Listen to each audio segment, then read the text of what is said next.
Hey there, Lynn. How are you? I'm well, thank you. Thank you so much for joining us. How's it going? Good, good. Terrific. Hope that Boston. I assume that's where everyone is. All up here in Boston. I know that I'm not sure about these guys, but right now we're all getting towards the end of the semester into finals period, so Oh everything's yeah, it's going busy smoothly. time. Busy time Busy indeed. time. Very cool. I'm sure it's not an easy time for you either. So thank you so much for making time to be Yeah, with us no here worries. today. So perhaps if it's all right with you, I'll just kick off with a brief intro. And I'll say straight up to everybody, please do feel free. We will have a Q&A section, but you're welcome to put any questions you have in the chat at any point, and I'd be delighted to touch on them. But yeah, I'll get started. So again, thank you, Lynn, for joining us. Lynne is the founder and managing partner of Defined Ventures, which is an early stage venture capital firm focused around digital health and specifically companies redefining healthcare. Defined focuses on incubation, seed, Series A and Series B health startups, and Lynne partners with entrepreneurs to help them build category defining digital health companies, some of which I'm sure you guys will have heard of. Her career has been, spanned plenty of areas prior to entry into VC, including operating, investment, finance. She's a senior partner at Kleiner Perkins. She worked at Abbott Vascular and Guidant in multiple roles, involved in launching over 10 product families in the US and abroad. And she worked at Apex Partners with a focus on software and VC investing, as well as Goldman Sachs in mergers and acquisitions, working on multi-billion-dollar deals there in sell side in various industries.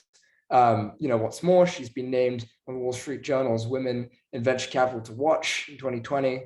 And so she's, a real thought leader in the area of VC and specifically healthcare. So again, Lynne, thank you so much for being with us. It's a real pleasure to have you. And yeah, perhaps I'll just turn it over to you if there's anything that you want to start off with. No, I mean, hey, we've got a smaller group here. You love to hear what everyone's interested to hear. And there's 6 of us here, so it's really different. I can't see anyone else here, but maybe each of you could introduce yourself and kind of what you're interested in hearing about, because there's obviously multiple different things I could talk about. Hi, Raymond. Oh, you're on mute. Oh, there you go. Hi. I am about to head to another iLabs event, so that's why I'm on the commute right now, but I thought, this would be a good time to pop in. So, hi, my name's Raymond. I'm not necessarily working on a health tech startup, but I am working on a logistics startup called Toppings, which aims to basically bring free delivery to communities and people. So, yeah, I'm on my way right now, but before I hop off, I just wanted to say hello, and then would love if there's more time later on, I'd love to reach out and have a conversation. Great. Lynne, I think that there's also the hidden audience to consider. Oh, okay. Sorry about that. No, not at all. I just saw that there were 6. So yeah. No, absolutely. There's, obviously the plenty of people you've so kindly allowed us to record this session. And we've had plenty of people asking and apologizing they couldn't make it in person rather. No worries. And we'll be bound to distribute this to them. And that's so kind of you for letting that happen. But sure, I'd love to kick off then with maybe just in the spirit of, essentially advice to founders who obviously you work with a lot and, you've worked on all sorts of sides of companies. So maybe to just start off with something general, and then I'd be delighted to dive into some more specific questions regarding healthcare and regarding other things, but maybe just begin with, maybe you could share a little bit about what you look for in terms of the companies that you work with, what the musts are, what are the non-essential things that you still like to see in a company, and that sort of realm of things. Great. Well, thanks, Freddie. Thanks for having me. So just to kick off, Defined Ventures is an early stage digital health venture fund that I started about 3 years ago. We have 17 companies. We've been really excited to back founders like Tom Stamis, who is the former head of software for Verily, Dan Trigub, former head of Uber Health, to Tom Pike, ex-CEO of Quintiles, and others. So in terms of your first question is like what we look for, we actually can invest from seed to Series A to Series B. We do checks 1 to 20 million. So we really look for different things at each of those stages. So let us start with the seed. Truly in the seed, you might have a pre-seed round, but at the seed stage, usually you have a really distinct vision of what you're building. You might have actually had some product, and you have certain elements of your senior leadership team. And so what we look for, and first and foremost, is always team, especially at the seed stage. As we all know, startups can really grow in different directions over time, and the market also adapts over time. That team is incredibly important, that they're always curious, that they're adaptable, that they have a strong vision of the future, but can take in new information and adapt to that, and truly usually are very strong in the sector that they're innovating in. So maybe in their past experiences, they've built something similar, or they just know the industry cold and the market cold in a way that you can go layers of depth with them, and you've really done your homework per se. So it's either deep experience or the homework or the desire or passion. That's kind of what we look for to take it at the highest of level. And I think on the market that we really believe that there is, obviously we look for large markets, but that you have an edge. So it could be a data edge, a product edge, a point of view edge about a consumer, if this is a more consumer driven business. And then on the product, usually is the most less formed in a seed versus an A or B, of course. But if you do have, like if this is a direct to consumer company, if you have branding, right, or key messaging or insights with market research on your consumer base, we'd like to see that. If it's a more enterprise model, like really understanding what the product you will build in the future, what kind of solution set V1 might look like, and what the enterprise needs are. So those are some things we look at for the earliest stage. Maybe to kind of bookend it to more later stage on Series Bs, we look for very different things. We look for, models where there are what we call product market fit, and we're really looking now to scale so that we understand if it's a direct to consumer business, your funnel dynamics. If you put in X amount of dollars at the top of the funnel, what will you come out with Y at the end of it? Or if it's an enterprise model that you have multiple logos, that you have consumers that have found ROI or value into what you have built, and they're referenceable, and that you are going out to get new logos. Those are just an element, and I could go deeper in any of those areas, but just to give you a bookend between very early stage like seed and a later stage like Series B. No, that's fascinating. And I think a lot of, the founders who might, either be here or be tuning in, after this conversation is over, I think that definitely is interesting to hear, especially from that early stage perspective. So I was wondering then, just on something you touched in there, how deep expertise in that area has been, particularly important for you when you're looking at a team. I was wondering how, your own expertise and your own experience, specifically operational experience, and your entrepreneurship and founding Define Ventures has informed your own process, and how, your conversely, your VC experience makes you a better operator. Yeah, I think there can be many types of investors, and I hate to even say investors. They should be seen as partners in doing venture with entrepreneurs.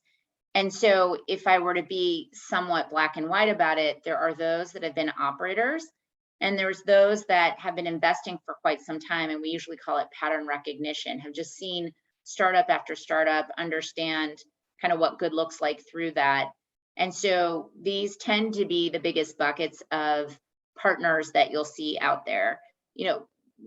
Here at Define, every one of our investors has had operating experience. And we think that's really important for multiple reasons. And one of those is, I always just said, if I want to be on the board or if I want to help someone, I will have wanted to do it myself, meaning I could look myself in the mirror and say, I understood what it takes to launch something from R&D into commercial state. I understand what it's like to build a team and manage a team, or work in a cross-functional environment, or work in a area that's growing quickly. I think those are, it's kind of truly at the end of it is to have empathy with the entrepreneur and how difficult it is to start something new. I think I've had that direct experience now in developing Define, which is essentially a startup venture fund. We're in our third year. We have over 315 million under management, but I started it from scratch and from the very beginning. And so understand and empathize with the founders of, from the very first idea, when you say, is that, you know, is that a crazy idea? Or people might say, that's really interesting. And you'll have a whole lot of people who will say, that's not interesting, and this is why it wouldn't work. And then sticking with that idea, sticking with that vision, and almost to the point where you feel like you can't do anything else but do that vision. That's what a founder is like. And then risking yourself. You know, maybe you're coming from a job you already have, or maybe it's your first job coming out of Harvard in this case, and you ask yourself, is this the first thing I'm going to do? And that is a big leap to take as a founder, especially when what you are looking to build doesn't exist in the market. There is no, you know, path to follow, if you will. And so I think that as a founder, I really understand that journey, and that empathy is critical when there's good times and bad times in a startup, and there always is, and someone who will really be beside you and be there to help you build. And I always say everything takes a village. It was that way being a female founder here doing venture capital. It took a village to build this platform, but here we are, you know, 3 funds later, 17 companies later. And, you know, this is something that we understand inherently at Define. No, that sounds it. And that's super insightful. Thank you so much.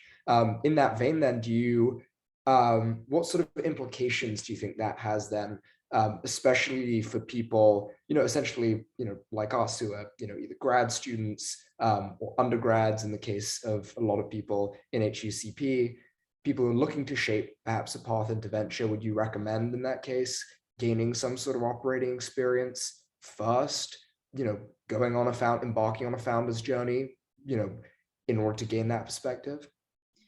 Yeah, I mean, you know, I always say that people look at their own experience and will always have the perspective of their own experience. I first started in finance. I then moved to do 2 years in venture, and then set off to do an operating career for 8 years before coming back into venture, and have been in venture ever since. So I sandwiched it, if you will. And you know, again, you know, you have to kind of weave the journey that is most true to you. And I think for me, you know, having an early look into venture was very helpful, but I knew that I didn't want to stay and become a pattern recognition investor. I really wanted that operational experience. And I also was very open that I might like being an operator.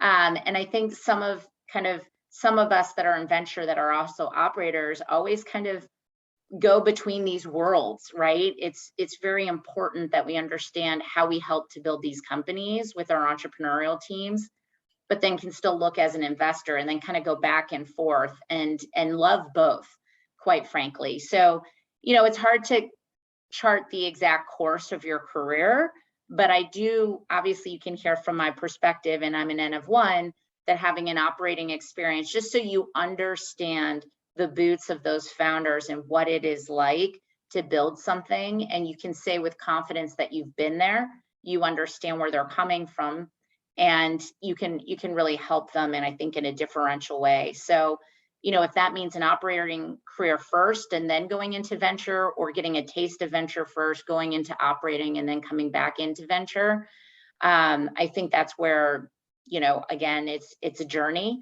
not a destination. And I always just say, be really true to your passions and where you feel like you're learning, and where you feel like you're moving the needle. No, that sounds it. And as you know, you mentioned a couple of things there, you know, and it sounds like obviously the wealth of experience that you've got, across operating and across, all of those things that your, as you mentioned, sandwich career has spanned, that you've made sort of deliberate choices, and in your words, the thing guiding those choices and through that, that arc has been the desire to make an impact through your work. You've described as the defining narrative of your career. And so specifically pivoting then to talk about healthcare, and why you chose that. How do you think about the sort of impact that's going on in that space? And what excited you about that opportunity to get involved in it, that led you to dedicate your fund to it? So, well, I'm happy to say I'm a Harvard alumni. I actually was a Stanford undergrad, so I was an engineer by training. And I think I'll tell you my first story of what led me to healthcare. I was at Harvard as a business school student. I went to MGH and I saw basically a medical device procedure. And I named that because I went into the operating room and literally saw technology fused with the human body. And that day, it just really changed my world, not only to see how far we've come in modern medicine, but then when I looked around the surgical suite, how much more there was to go. And what I mean by that is I looked and I saw even just some of the visualization of what they were using on TV screens, et cetera. We'd watch the Super Bowl in greater clarity than what some of these physicians were using to do their procedures. And it just dawned on me how much more we have to kind of merge the best in class kind of technology enablement of healthcare go forward. And then when you walked out of that surgical suite and you saw the families in the waiting room and you understand, the impact that you can have in so many ways with so many families, and we've all had our personal experiences, it was as if like you put the best of two worlds, the intellectual curiosity of being a engineer by training, and then seeing the impact you could have. There was nothing that I felt like in other industries that really matched that. So now fast forward to your point, Freddie, we've all been through COVID. What are the opportunity sets and why is healthcare radically shifting and changing, which creates always what I say is opportunity? And there are really three key trend lines. The first is what I call the technology evolution. And I actually could sit here and laugh with you and say, actually, healthcare is so behind. Even if we use mobile technologies, which is not that advanced of a technology, I'm not even talking about AI or blockchain or any of that, we'd still be in a better place with just better mobile and SaaS, which are pretty archaic by Silicon Valley standard art technologies. But we are coming into the world of, if you will, AI, ML, where could blockchain go in the future? So that is a shifting, tide that's happening very rapidly. Then what I say is the business of healthcare is changing. And what I mean by that is we all know healthcare has become very expensive. It's expensive for the US government. It's expensive for us as payers, as consumers. And so we are moving from what we call a fee-for-service environment to a value-based environment. What do I mean by that? So the business model is changing in that fee-for-service is a hospital gets paid when you go in and you receive a service, right? And where we're going in the future is hospitals getting paid based on quality of outcomes. So it actually means keeping you out of the hospital is how they will get paid. So this whole business model shift, if you will, of healthcare is changing. And then on top, in the third wave, beyond the technology and the business model shift, is the consumer shift. And this really has been obviously on fire after COVID, in that traditionally we all experienced healthcare in a doctor's office. Here we now have COVID, and not only us, and I'll say, all of you who are pretty mobily inclined, you always probably, my guess, would be pretty amenable to telemedicine and to do things on your mobile phone. Those who are 65 and older might not necessarily be in that same camp, but now with COVID, many people are used to and enjoy the efficiencies of having more telemedicine And also on the flip side, our physicians who traditionally saw each of their patients in the hospital now are used to giving care via telemedicine. So we have a completely different consumer shift that has happened. That's what I call, we've gone from an evolutionary pace to a revolutionary pace with COVID. And so those are the three shifts that are really changing healthcare: the technology underpinnings, the business model underpinnings, and the consumerization of what's happening in the space. Oh, that's very interesting. Would you say that there's, you know, in terms of specific innovation then that you've seen, which is obviously what the name of the game is, especially for your fund, which innovations, you know, lie sort of at the currents, if you'll so have it, of those sorts of crosswinds, and what do you think, innovation wise, which the most mispriced or underinvested in that vein, I guess? Yeah, I mean, I always like to talk about and think about, if you will, is what we call the new front door of healthcare. And what I mean by that is, back in 2018, pre-COVID, I used to say to the market that the last place we'll experience healthcare in is a doctor's office. And I think that's really come alive when we see companies like Hims or Roman, 23andMe, et cetera, some of these companies that have really wrapped around the consumer first, and really to help with both telemedicine channels, pharmacy delivery to the door, labs to the home, et cetera. We're really wrapping the healthcare system to meet the consumer's needs, versus what has traditionally happened is a consumer has, I love this word, had to navigate the healthcare system. Where do I get care? Has to go and wait, a month or two to get a doctor's appointment, and then has to fill a subscription, and then go to the pharmacy and wait again sometimes to get that prescription, and then go to Quest or LabCorp to get your lab work, and on and on and on. We can give these examples, and I think we've all probably experienced it. So we've been very focused, and about a third of our portfolio is in direct-to-consumer models, like Hims, like Found, like companies like Tia around women's health, which have both actually bricks and mortar and virtual care, both. And for Tia is GYN, primary care services and wellness services, but really wrapped around the consumer and really thinking about the consumer first. So we've been really excited about those models. And I think we're just, in the first rounds of what these models will do. And then we will look back 10 years from now and go, I can't believe we navigated the system. Things are just really wrapped around and personalized to us as well. And I'll give you an example. We've also incubated a company called Folks Health around LGBTQ health. And again, giving services, both HRT and others, directly to the LGBTQ population. So it's not only the convenience in wrapping those services, but becoming much more personalized. If anything happened to us and we went into an ED of a large health system, we'd all probably be treated the same. And so really, we also believe in a personalization layer for different communities that I think are really important. No, that sounds that sounds super fascinating. Thank you so much for that. So now we've talked a little bit about healthcare, which is obviously the focus of your investments. I wanted to turn to talk a little bit more about the other side of things, and VC specifically, and not just what you guys do, but on the shape of the industry right now, because obviously a lot of different sectors are taking off within VC. And I was curious, and I think that plenty of fellow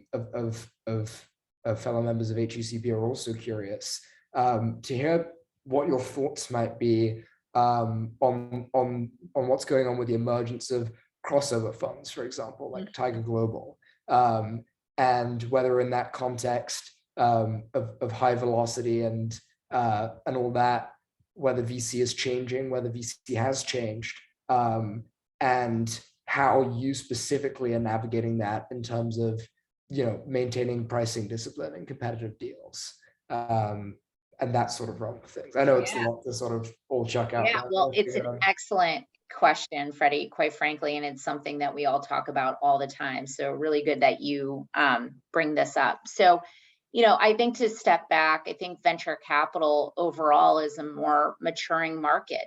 And I would argue, I don't know if we need, another Sequoia, another Excel, another Kleiner, et cetera. And I mean that as like a tech diversified early stage venture capital firms, generally speaking. And so as a market matures, what happens in most markets is specialization. And so we had a very decisive view in creating Define that we would be specialists and that we can maintain our differentiation, our edge in the marketplace, because we are 120% focused on digital health. We are not distracted by therapeutics or med device or straight services or enterprise software companies or consumer companies, right? We are very tailored in what we do. And that tailoring goes down all the way to our talent. When you're at a tech diversified fund, you have to have the talent for digital health is completely different than enterprise software, which is completely different than consumer, right? So we have very specific talent around digital health, even down to our technology advisors and our security advisors, HIPAA compliance, SOC 2. These are very specific healthcare things that you really have to understand. All of our advisors for entrepreneurs are specific, even our PR advisors, so that we understand how to get into modern healthcare, Moby Health News, right? Fierce Health and these other things beyond TechCrunch or the Wall Street Journal or the New York Times. And so for us, we are completely tailored to this approach. And I think that speaks to entrepreneurs. And I think that's super important to what you're saying is the advent of crossover investors, which have, in my space at least, come in on the Bs. In other spaces, I know they've gone even earlier, but they are capital. Now, some entrepreneurs might want that. They just want the capital and to be left alone, and there's something to be said.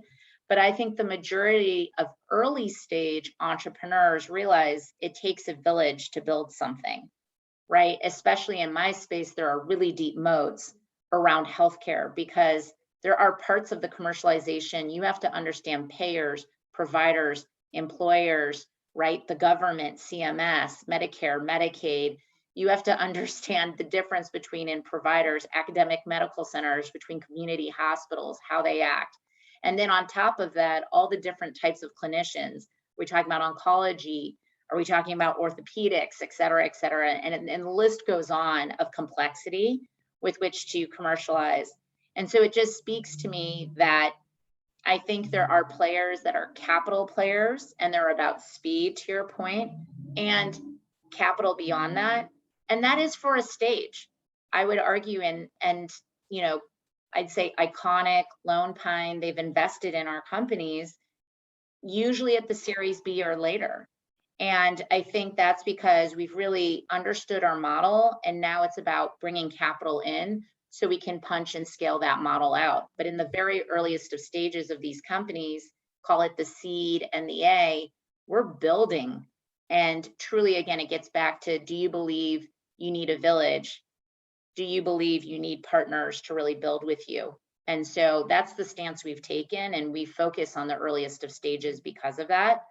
But we actually partner with the Lone Pines, with the Iconics at the later stages of our companies. That's a very interesting answer. And it definitely, the logic there seems very sound, with the maturation of the realm of VC sort of almost demanding more specialization. With that in mind, I was wondering the level of involvement that you guys have with your portfolio companies, and how you manage distributing your time across all of them.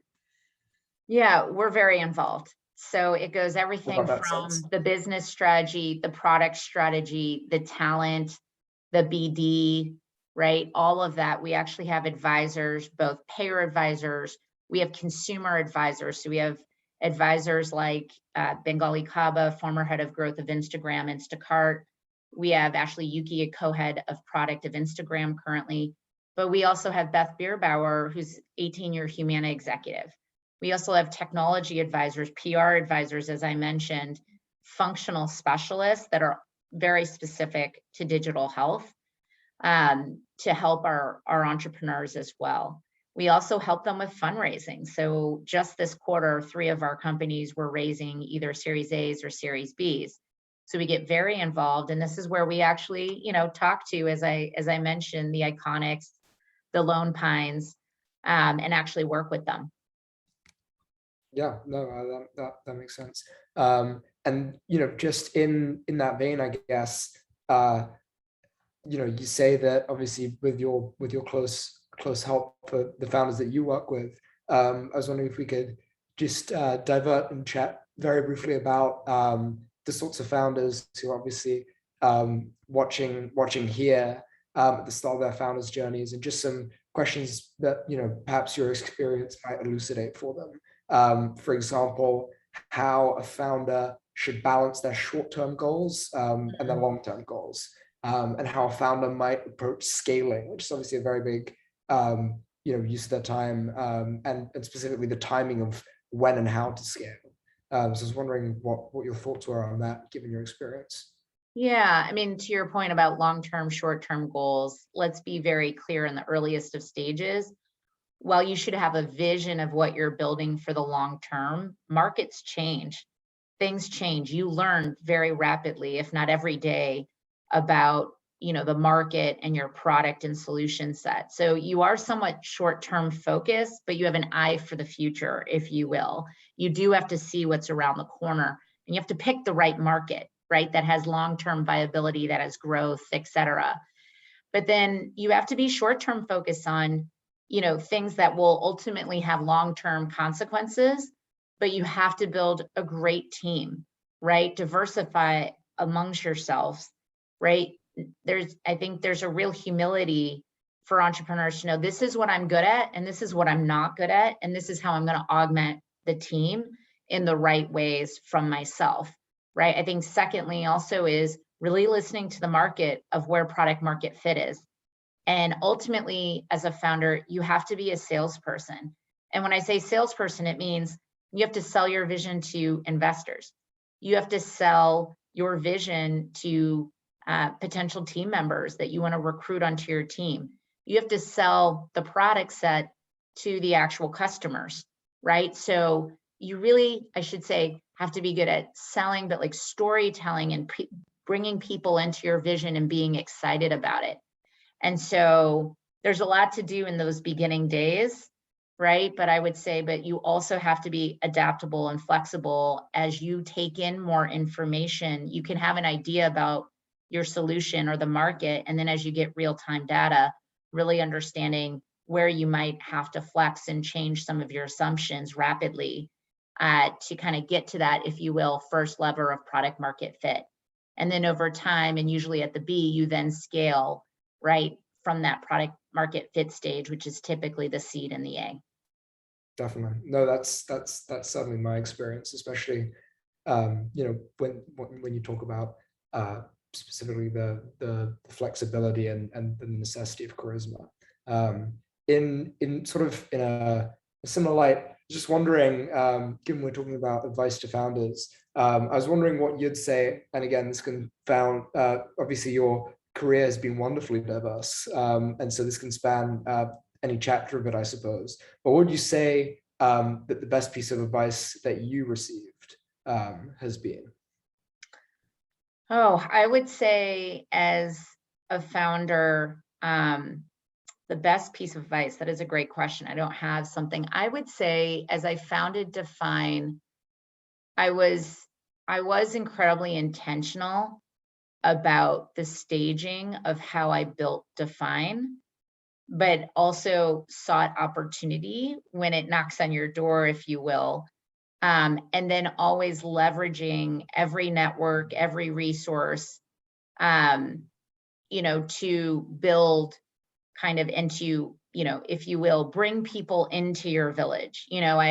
When I was back in undergrad, I remember this one saying that you could own, a very big piece of a small pie, or you could own, maybe a smaller piece of a very big pie. And so some founders, there might be, early days don't want to talk about their idea a lot. Well, there's a real difference between having an idea and executing the idea.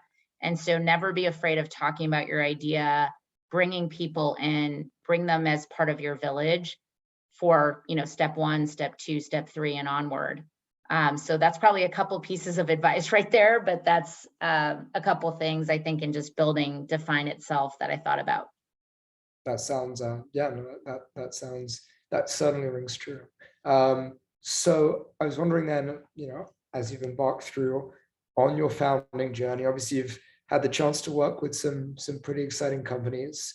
And so I guess, as we approach the tail end of our talk, I was wondering if you might be able to share what investment that you've made that you're proudest of, or what's really have you excited about it. Yeah, I mean, hey, I think all of our things, we're trying to really unlock something that we think is broken, or that we truly are trying to address populations that we feel like have had a hard time, if you will, navigating the healthcare system. So I think one of them is definitely both Folks Health and TIA. And I kind of mentioned these before, but that TIA is around women's health. And we invested in TIA in 2018. And I would say people thought it was a small segment. And I think people are now realizing that women make 80% of the healthcare decisions in the household. And so that usually means for themselves, their families, as well as maybe the aging seniors that they're taking care of and their parents. And so they're part of the most powerful constituent in healthcare. And if healthcare, you believe, is becoming more consumerized, then you absolutely have to have women on your side. And so that was some of the obvious insight, I hate to say it, back in 2018 when we invested in TIA, to really own what we call the front door of women's care. So primary care, GYN, wellness services, we do acupuncture, we do, many different things differently. And when you walk into a TIA clinic or get virtual services from TIA, you know immediately that you're in a very different place than the typical kind of doctor's office, if you will. And so that has been one that we've been really proud of. And then obviously incubating Folks Health for the LGBTQ population. We started that company in 2019. And, way before, some of the cultural movements, if you will, of late. And I think we can all agree that DEI is important, and that truly, again, the healthcare system doesn't serve everyone equally. And I think we've seen that post-COVID, unfortunately. So we've also, built a company around that community because we believe we need to almost recreate a new health system for that community. And then thirdly, and I did mention, is also that, not everyone's getting care. And we have another company, Unite Us, around what we call the social determinants of health, which many of you have probably read articles on post-COVID about that our zip code and transportation and housing and security and food assistance and stability, those are the things that actually drive your healthcare more than your genetic sequencing, more than actually your clinical experience. 60% of your healthcare outcomes is determined by the social determinants of health. And so we've also invested in a company in that because it really drives kind of, I think, again, social equity as well. That's that's fascinating, and that is a finding that obviously has got a lot of attention recently. I think it's significantly more of a determinant of life expectancy than even your insurance coverage, which is sort of a shocking one.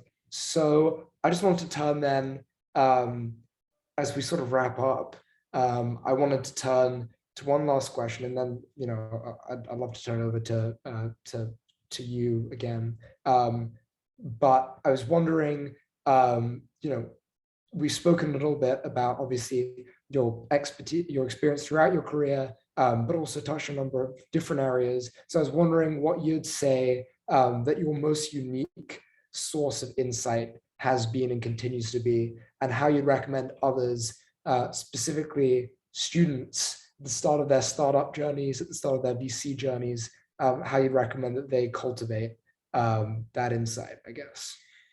Yeah, I mean, I would say it's just the intensity to learn and the intensity to have impact at a great scale. And I think that, you know, venture capital, we are always, I always say, I will always learn about healthcare. 20 years from now, you know, I will always learn about some area of healthcare. And so it's that intellectual curiosity that drives that. When an entrepreneur comes to you with an idea and understanding what is the inner working, how would it work, and what are the leverage points, and just, again, that intense curiosity is incredibly important. And I think just a deep humility, right? Deep humility for entrepreneurs who are risking, you know, to build something different, to have great impact. And I think with great, you know, venture is we also all want to create scaled platforms, and to have the impact and be able to change people's lives through that. It's just an honor to have, honestly, this to be a job. And so I think if you have those two things, you know, having that be your guiding light will do you well as you continue to develop your career. Definitely. So I guess then that's all the questions that I had. But if there's anything that you haven't had the chance to say that you'd like to, any other shreds of wisdom or anything? No, I mean, I thank you so much for the opportunity. It's great. I mean, obviously being a Harvard alum, want to help the community, and please reach out. We're at definedvc.com if you are looking at anything in healthcare, and just reach out, say hello to us, and, you know, keep building. We certainly will. Thank you so much for your time, Lynne. All It's right. been a real pleasure to talk to you. Take care. Thanks for coming, guys.